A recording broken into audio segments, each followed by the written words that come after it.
is introduce the speakers Raylene Jones and Kamisha Buchanan. Raylene Jones is graduating third in her class tonight and will be attending the University of Mount Union, where she will major in biochemistry.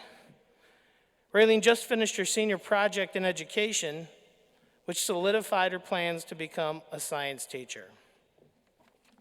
After that, Ms. Patterson, the president of the Board of Education, will introduce her speaker. So at this time, Raylene Jones.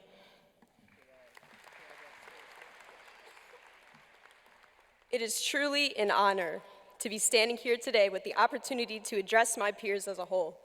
I first want to thank our loving families on behalf of all my peers. Whether we want to admit it or not, without you guys' guidance and support, many of us would have had an overwhelming struggle to make it to this day, and some may have not even been in attendance.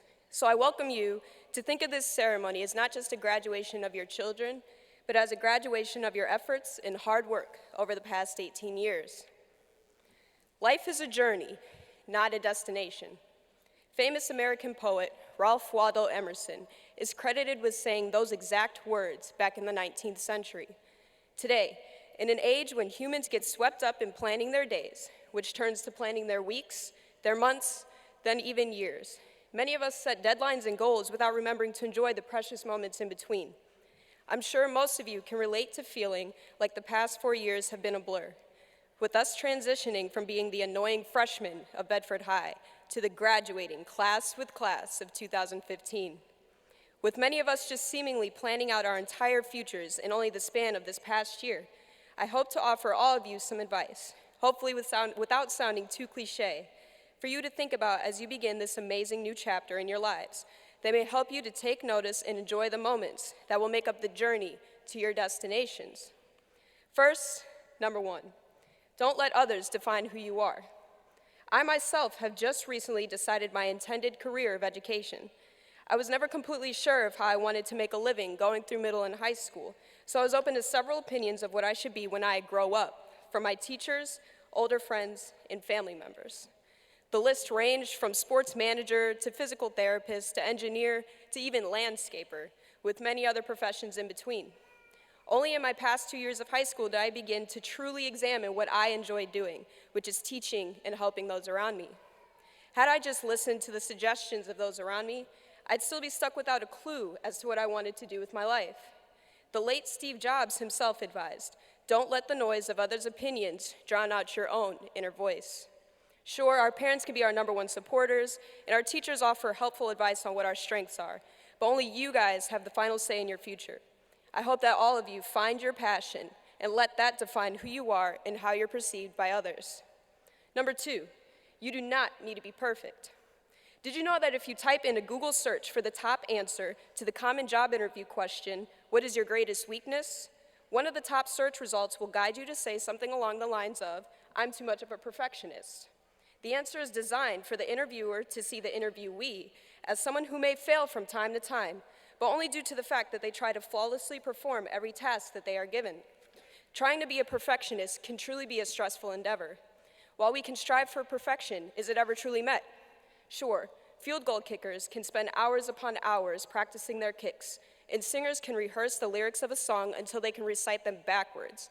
But there will always be a moment when the ball bounces off the upright to be declared no good, or the words to our national anthem are forgotten on live television, as I'm sure Christina Aguilera can attest. I know all of you have been in a group project before, and your heart sank when you saw your group members because you knew you'd be stuck with all the work. So you may have discredited the input of others because you knew your thoughts were going to get you the good grade.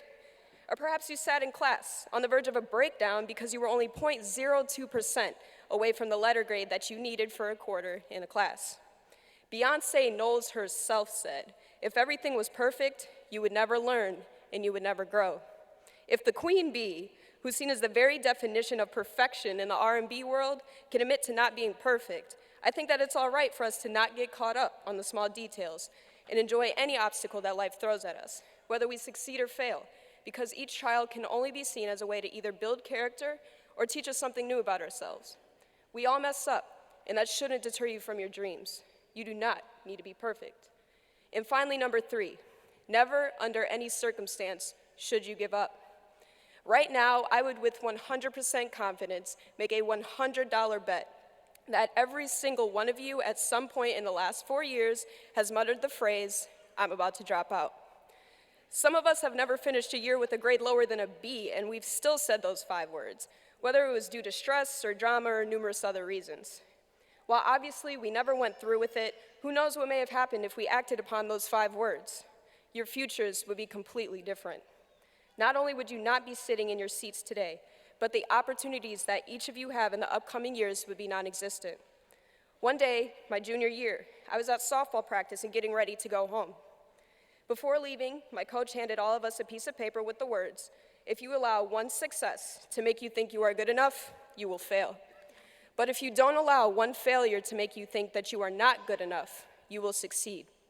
While I scoffed at the paper and was close to throwing it straight in the trash, somehow it made its way into my room, where a year later it's hanging up on my door, so I look at it every day before I leave in the morning. To this day, it never ceases to amaze me how relevant that one piece of paper has been, and I hope all of you remember those words in your future. I don't know for certain what challenges each of you will have to face in your journeys over the next years, but I can almost guarantee that there will be another time when you think to yourself something along the lines of, "I'm about to drop out."